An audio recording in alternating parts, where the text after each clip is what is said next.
ત્રિકોણમિતીય વિધેયો સાઇન અને કોસની વ્યાખ્યા આપતા પહેલા એકમ વર્તુળ અને એકમ વર્તુળના અક્ષો સાથેના છેદ બિંદુઓ અને એને સંગત સંખ્યાઓ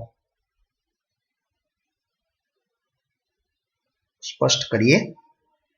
પહેલા એકમ વર્તુળની વ્યાખ્યા સ્પષ્ટ કરીએ તો એવું વર્તુળ કે જેનું કેન્દ્ર ઉગમ બિંદુ 0,0 હોય અને જેની ત્રિજ્યા 1 એકમ હોય, ત્રિજ્યા 1 એકમ હોય તેવા વર્તુળને એકમ વર્તુળ કહેવાય. જેનું કેન્દ્ર 0,0 હોય અને જેની ત્રિજ્યા 1 એકમ હોય તેવા વર્તુળને એકમ વર્તુળ કહે છે. આ એકમ વર્તુળના અક્ષો સાથેના છેદ બિંદુઓ, અક્ષ x અને y સાથેના છેદ બિંદુઓ a અને a', y અક્ષ સાથેના છેદ બિંદુ b અને b' લઈશું. સ્પષ્ટ છે કે એકમ વર્તુળ છે એટલે આ લંબાઈ 1 એકમ થશે, તો a ના યામ 1,0 મળશે અને a' ના યામ -1,0 મળશે. આ પણ 1 એકમ થવાનું, ત્રિજ્યા 1 એકમ હોવાથી y અક્ષ પર છે એટલે b ના યામ 0,1 થશે અને b' ના યામ 0,-1 થશે. x અક્ષ અને y અક્ષ સાથેના એકમ વર્તુળના છેદ બિંદુઓ a અને b અને એમના યામ પણ આપણે સ્પષ્ટ કર્યા. અહીંયા આ x અક્ષની ધન દિશા, x અક્ષની ઋણ દિશા, y અક્ષની ધન દિશા, y અક્ષની ઋણ દિશા, એ તો આપણે જાણીએ જ છીએ. આ પ્રથમ ચરણ, આ બીજું ચરણ, આ ત્રીજું ચરણ અને આ ચોથું ચરણ છે, એ પણ આપણે જાણીએ જ છીએ. હવે અહીંયા a ને આરંભ બિંદુ ગણી અને આ રીતે પરિભ્રમણ કરીએ છીએ જે ઘડિયાળના કાંટાની વિરુદ્ધ દિશામાં, જેને આપણે ઘડિયાળના કાંટાની વિરુદ્ધ દિશાના પરિભ્રમણને ધન દિશા ગણી ખૂણાની વ્યાખ્યા સ્પષ્ટ કરી હતી ત્યારે, અને એથી ઘડિયાળના કાંટાની દિશા, આ ઘડિયાળના કાંટાની વિરુદ્ધ દિશા ધન દિશા અને ઘડિયાળના કાંટાની દિશાને ઋણ દિશા ગણી છે. એને આરંભ બિંદુ ગણી ઘડિયાળના કાંટાની વિરુદ્ધ દિશામાં પરિભ્રમણ કરીએ ધન દિશામાં, એક પરિભ્રમણ પૂર્ણ કરીએ એટલે આપણને ખબર છે 2π જેટલું અંતર કપાય.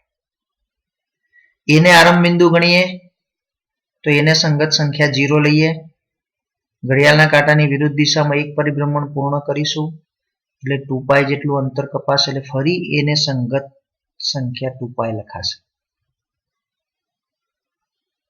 એને આરંભ બિંદુ ગણી ધન દિશામાં પરિભ્રમણ કર્યું, એક પરિભ્રમણ પૂર્ણ કર્યું એટલે 2π જેટલું અંતર કપાય. એકમ વર્તુળ છે ને, એકમ વર્તુળનો પરિઘ, આમ તો પરિઘ બરાબર 2πr, જેમાં 2π એકમ વર્તુળ એટલે ત્રિજ્યા r બરાબર 1 થશે એટલે 2π, તો પરિઘની લંબાઈ 2π થાય એટલે એક પરિભ્રમણ અંતર કાપો, એક પરિભ્રમણ પૂર્ણ કરો એટલે જે અંતર કપાય તે 2π થશે. એટલે આરંભ બિંદુ a ગણીને એને સંગત સંખ્યા 0 લીધી, ફરી એક પરિભ્રમણ પૂર્ણ કરો ફરી 2π થાય, ફરી બીજું એક પરિભ્રમણ કરશો એટલે 4π થશે. આ પ્રમાણે આપણને એને સંગત સંખ્યાઓ તમે એક પરિભ્રમણ, બે પરિભ્રમણ એ પ્રમાણે લેશો, એ પ્રમાણે એને સંગત સંખ્યાઓ મળતી જશે. હવે એક પૂર્ણ પરિભ્રમણ 2π થાય તો a થી a' સુધીનું પરિભ્રમણ અડધું થશે, તો એ અંતર π થશે, તો a' ને સંગત સંખ્યા π મળશે. a થી b સુધીનું પરિભ્રમણ એટલે ચોથા ભાગનું થશે, એટલે આટલું π થાય છે એક અડધું પરિભ્રમણ, તો આ એનાથી અડધું થશે એટલે π/2 થશે. a થી b π/2, ફરી બીજા π/2 એટલે π, અને a થી b' સુધી ગણીશું તો 1, 2 અને 3 એટલે 3π/2 થશે, 3π/2 થશે. અને ફરી પૂર્ણ પરિભ્રમણ કરો એટલે 2π થાય. આમ તમારે ચારે બિંદુને સંગત સંખ્યાઓ તમે સ્પષ્ટ કરી. એને સંગત સંખ્યા 0 થી શરૂ કરી અને બી ને સંગત π/2, a ડેશ ને સંગત π, b ડેશ ને સંગત 3π/2 અને ફરી a ને સંગત સંખ્યા 2π. હજુ બીજું પરિભ્રમણ શરૂ કરીએ તો 2π પ્લસ ફરી પાછા π/2 જેટલું અંતર થશે ને, તો 2π પ્લસ π/2 કરો તો 2π પ્લસ π/2 એટલે 5π/2 મળે. તો અહીંયા બી ને સંગત સંખ્યા 5π/2 મળશે. બીજા પરિભ્રમણમાં એ આગળ આવીશું ત્યારે 2π અને બીજું અંતર π એટલે 3π થશે. એક પરિભ્રમણ પૂર્ણ કરીને બીજા પરિભ્રમણમાં ફરીથી b' આગળ આવીશું એટલે 3π/2 માં ફરી 2π ઉમેરો અથવા 2π માં 3π/2 ઉમેરો, જે ગણો તે. 2π પ્લસ 3π/2 તો ગણતરી કરીને બતાવો. 4 ને 3 7, 7π/2 એટલે અહીંયા સંખ્યા કઈ મળશે તમને? 7π/2. ઓકે, એ પ્રમાણે બીજું પરિભ્રમણ પૂર્ણ થશે એટલે 4π થશે. ફરી ત્રીજું પરિભ્રમણ શરૂ કરીએ તો 4π પ્લસ π/2, તો 4π પ્લસ π/2 કરીએ તો એની ગણતરી તમે કરો. 4π પ્લસ π/2 તો 4 2 8 ને 9 થશે 9π/2, તો એને સંગત સંખ્યા મળશે 9π/2. એ રીતે બે પરિભ્રમણ પૂર્ણ કરીને ત્રીજા પરિભ્રમણમાં જેમ બી આગળ આવે એમ a ડેશ આગળ આવો તો 4π પ્લસ π ઉમેરો તો 5π મળશે. ફરી 4π પ્લસ 3π/2 કરો, 4π પ્લસ 3π/2 8 ને 3 11 11π/2 તેને સંગત સંખ્યા 11π/2 થશે. અને ફરી 3 પરિભ્રમણ પૂર્ણ કરશો એટલે 6π મળશે. આ પ્રમાણે તમે જેમ પરિભ્રમણો આગળ વધારશો એમ એને સંગત સંખ્યાઓ મળતી જશે. એ સંખ્યાઓ હવે આપણે અહીંયા સમજીએ તો 0, 2π, 4π, 6π, 8π, 10π એમ અપ ટુ મળતા જશે. એ જ રીતે અહીંયા π/2, 5π/2, 9π/2, 1, 5, 9 4 પ્લસ થતા જાય. એ ગણતરી પ્રમાણે આપણે કરી શકીએ. π/2, 5π/2, 9π/2 અપ ટુ એ પ્રમાણે 9 ને 4 13, આગળ ગણીએ તો 13 ને 4 17π/2 એમ અપ ટુ આગળ લખી શકાય. એ જ રીતે અહીંયા π, 3π, 5π, 7π, 9π, 11π અપ ટુ આગળ લખી શકાય. અહીંયા 3π/2, 7π/2, 11π/2 જેમ આમાંય 4 પ્લસ થતા હતા એમ અહીંયા 3 ને 4 7, 7 ને 4 11, 11 ને 4 15π/2, એ રીતે 15 ને 4 19, π/2 19 ને 4 21 વગેરે અપ ટુ આગળ લખી શકાય. આ પ્રમાણે તમે બાકીની સંખ્યાઓ એને સંગત લખી શકો છો. સેમ આ જ રીતે ઋણ દિશામાં તમે પરિભ્રમણ કરશો તો આ જે અંતર છે એક પરિભ્રમણ 2π થાય, અડધું π થાય ને એનાથી અડધું એટલે ચોથા ભાગનું π/2 થાય. તો એ પ્રમાણે આપણે ગણીએ તો અહીંથી આટલે સુધી આવીએ તો π/2 અંતર કપાય. પણ ઋણ દિશા છે તો એને સંગત સંખ્યા -π/2 લખાય. એ જ રીતે આ પરિભ્રમણ કરીશું તો π જેટલું અંતર કપાશે પણ ઋણ દિશામાં છે તો -π, આને સંગત સંખ્યા -π અહીંયા લખીએ છીએ. એ જ પ્રમાણે અહીંયા 1, 2 અને 3 3π/2 મળશે, માઇનસ લખાશે. એ આપણે અહીંયા લખીએ છીએ -3π/2. ઓકે, -3π/2 આપણે લખવામાં અહીંયા જે લખો તે બરાબર છે. એવું ન સમજતા કે ઋણ ધન ડાબી બાજુ લખ્યા, ઋણ જમણી બાજુ લખ્યા, સંખ્યા રેખા પણ નથી લખ્યા. ઓકે, આપણે ખાલી જગ્યા પ્રમાણે લખીને બતાવીએ છીએ. ફરીથી અહીંયા આવશે એટલે -2π. ઋણ દિશામાં પરિભ્રમણ કર્યું, એક પરિભ્રમણ પૂર્ણ કર્યું. બીજું પરિભ્રમણ તો ફરીથી પાછા -2π અને બીજું -π/2 એટલે -5π/2. એ જ પ્રમાણે અહીંયા -3π, એ પ્રમાણે અહીંયા 7 પાઈ બાય 2 અને -4 પાઈ. એ પ્રમાણે 2 પરિભ્રમણ 3 પરિભ્રમણ એમ આગળ ઋણ દિશામાં તમે પરિભ્રમણ કરતા જશો તો એ ને સંગત -2 પાઈ -4 પાઈ -6 પાઈ -8 પાઈ એમ અપ ટુ આગળ મળે. એ જ પ્રમાણે -5 pi by -5 by 2 -5 pi by 2 -9 pi by 2 -4 ઉમેરતા જાઓ -11 9 ને 4 13 -13 પાઈ ભાગ્યા 2 એમ અપ ટુ આગળ સંખ્યાઓ મળે. અહીંયા -3 પાઈ -3 પાઈ -5 પાઈ -7 પાઈ એમ અપ ટુ આગળ મળતા જશે. -3 pi by 2 -7 pi by 2 -11 pi by 2 -11 ને 4 15 થશે -15 પાઈ ભાગ્યા 2 અપ ટુ આગળ કિંમતો મળતી હશે. આ રીતે ચારેય બિંદુઓને સંગત સંખ્યાઓ આપણે મેળવી શકીએ છીએ. હવે સાઇન અને કોસ વિધેયની વ્યાખ્યા સ્પષ્ટ કરીએ.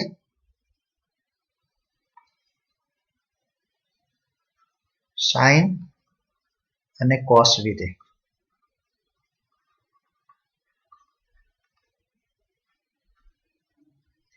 આ એકમ વર્તુળ પર કોઈ બિંદુ પી લઈએ. દરેક બિંદુને સંગત જેમ સંખ્યા મળશે એમ પી ને સંગત સંખ્યા ધારી લઈએ કે થીટા છે.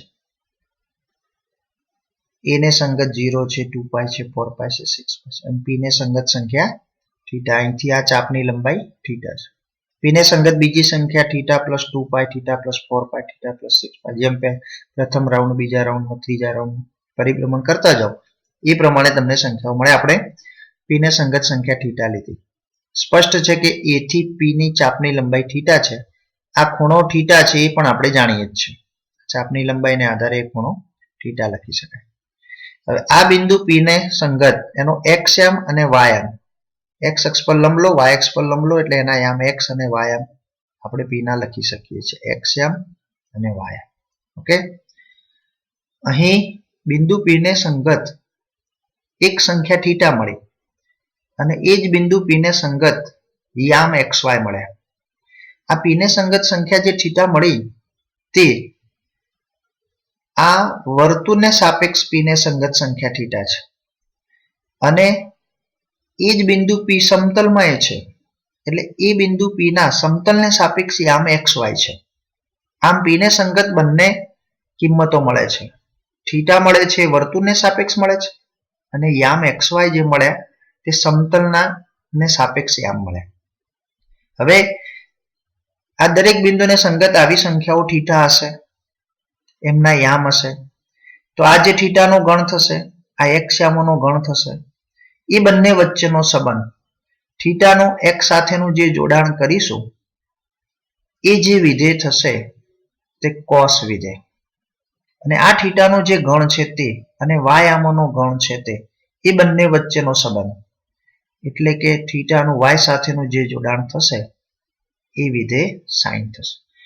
એકચ્યુઅલી વિધેય એટલે બે ગણ વચ્ચેનો સંબંધ. બિંદુ પી ને સંગત સંખ્યાઓ જે થીટા મળશે, દરેક બિંદુ આવી રીતે લેશો એમ દરેક બિંદુને સંગત સંખ્યાઓ મળશે થીટા, એનો એક ગણ અને દરેક બિંદુના એક્સ યામોનો ગણ, આ બે ગણ વચ્ચેનો સંબંધ એ જ કોસ વિધેય. અને એ જ રીતે દરેક બિંદુની સંગત સંખ્યા થીટા એનો ગણ અને એમના વાય યામોનો ગણ, એ બે ગણ વચ્ચેનો સંબંધ એટલે એ વિધેય સાઇન. જેમ વિધેય એફ જી ટી કહીએ એમ આપણે આ કોસ વિધેય કીધું અને આને સાઇન વિધેય કીધું. અને એટલે આપણે એવું કહી શકીએ કે કોસ થીટા બરાબર એક્સ થશે. એફ એક્સ બરાબર જેમ વાય લખીએ એમ કોસ થીટા બરાબર એક્સ કહેવાય. એ જ રીતે થીટાનો વાય સાથેનો જોડાણ સાઇન થીટા બરાબર વાય થશે. આ રીતે બે વિધેય સ્પષ્ટ કર્યા. વિધેય એટલે ફરીથી બે ગણ વચ્ચેનો સંબંધ. પી ને સંગત મળતી, પી એટલે આવા બિંદુ એકમ વર્તુળ પરના અસંખ્ય બિંદુઓ છે એ દરેક બિંદુને સંગત મળતી આવી અસંખ્ય સંખ્યાઓનો એક ગણ થીટા, એ જે ગણ થયો તે થીટાઓનો. એ જ રીતે એક્સ યામોનો ગણ, એ બે ગણ વચ્ચેનો સંબંધ એ જ કોસ વિધેય અને એ થીટાનો ગણ અને વાય યામનો ગણ એ બે વચ્ચેનો જે સંબંધ થયો તે સાઇન વિધેય, અને એ રીતે સાઇન અને કોસ વિધેયની મૂળ વ્યાખ્યા આ રીતે આપેલી છે. અહીં આ વ્યાખ્યા પ્રમાણે આપણે કેટલાક મૂલ્યો જોઈએ. દાખલા તરીકે મારે સાઇન π/2 નું મૂલ્ય શોધવું છે. તો તમે જુઓ π/2 એ બિંદુ બી ને સંગત સંખ્યા છે. જેમ પી ને સંગત θ એમ બી ને સંગત π/2. એનું સાઇન એટલે વાયામ સાથેનું જોડાણ. તો π/2 નું વાયામ સાથેનું જોડાણ, તો સાઇન π/2 આ સાઇન કહેવાય. તો સાઇન π/2 બરાબર 1 થાય. તો સાઇન π/2 1 થાય. ઓકે, અને એનું તમે x સાથેનું જોડાણ કરો તો cos થાય. તો cos π/2 કેટલા થાય? 0 થાય. ઓકે, કોઈ બી કિંમત તમે શોધી શકો છો. જો અહીંયા માની લો કે સાઇન પાઈ ની વાત કરીએ. ઓકે, તો સાઇન પાઈ એટલે સાઇન એટલે વાયામ. તો સાઇન પાઈ બિંદુ જોવાનું, પાઈ ક્યાં આવે? એ ડેશ આગળ. એ ડેશ નો વાયામ 0 છે, તો સાઇન પાઈ 0 થાય. cos પાઈ -1 થાય. cos પાઈ ની કિંમત -1 થાય. તમે કોઈ બી કિંમત શોધી શકો છો.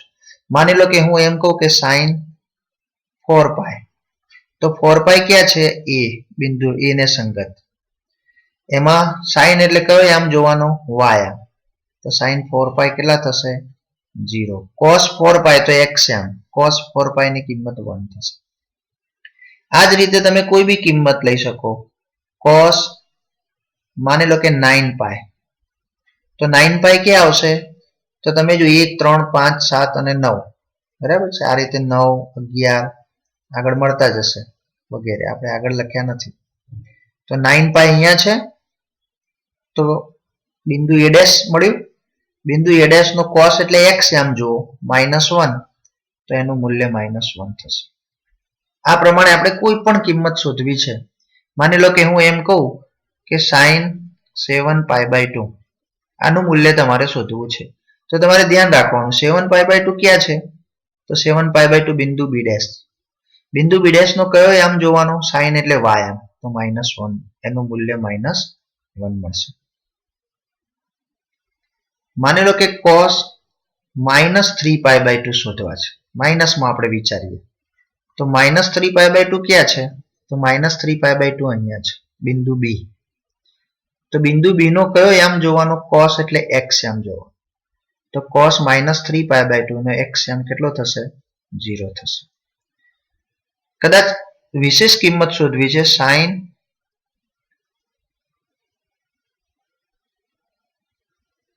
19 પાઈ શોધવા છે. સમજો તો તમને ખબર છે 0 2 પાઈ 4 પાઈ 6 પાઈ યુગ્મ સંખ્યા અહીંયા મળે 1 3 5 7 9, અયુગ્મ અહીંયા મળે એટલે 19 પાઈ ક્યાં આવશે? એ ડેશ. આપણે આગળ લખ્યા નથી પણ તમે સમજી શકો છો.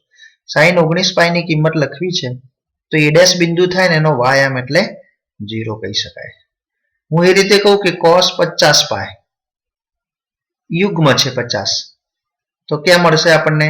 એ આગળ 2 4 6 8, અને cos એટલે x આમ, તો cos 50 પાઈ નું મૂલ્ય 1 થાય. આ રીતે તમે કોઈ પણ મૂલ્યો sin ના cos ના, અને એ sin અને cos પરથી પછી tan cot sec અને cosec પણ આપણે શોધી શકીએ.